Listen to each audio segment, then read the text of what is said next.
అందరికీ welcome to our mini blog. So ఇయ్యాలనైతే మా ఫ్యామిలీతో కలిసి ఎగ్జిబిషన్కి అయితే వచ్చేసినాం. ఈ ఎగ్జిబిషన్ వచ్చేసి జగిత్యాల్లో.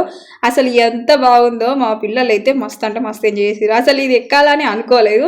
నాకు ఎక్కేటప్పుడు ఏమని పిల్లగానే ఎక్కిన తర్వాత కళ్ళు ఘోరంగా తిరిగినాయి. స్లోగా స్టార్ట్ అయింది, ఎండ్ అయ్యేసరికి ఫుల్ స్పీడ్ అయిపోయింది అన్నట్టు, అందుకే భయమైంది. ఇంకా మా చిన్నోడైతే ఈ కారం చూడంగా ఏడవడం స్టార్ట్ చేసిండు. ఇంకా పోనీలో ఎక్కిద్దాం మంచిగా ఆడుకుంటాడు మేము అనుకుంటే, ఎక్కిన తర్వాత ఏం చేసిండు వాడు, మంచిగా వాడిని సంబరం ఆపుకోలేక హ్యాపీనెస్ తోని నిలబడేసరికి అది రౌండ్ తిరుగుతుంది, ఎక్కడ కింద పడుతున్నావు అని మా భయము.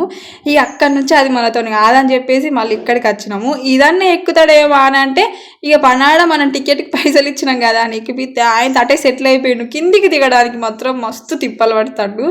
జలకన్నీళ్ళు అయితే ఇంకా స్పెషల్ అనుకోరి, అక్కడికి కూడా వెళ్ళినాము, కానీ నేను వీడియోని అయితే ఏం తీయలేదు. సో మీరు కూడా ఎవరన్నా వెళ్ళకుంటే ఇంకా వెళ్ళు, జగిత్యాలు వాళ్ళు ఇట్లా ఉంటే ఓకేనా. వీడియోకి అయితే లైక్ చేసి మర్చిపోకూరి. Thank you.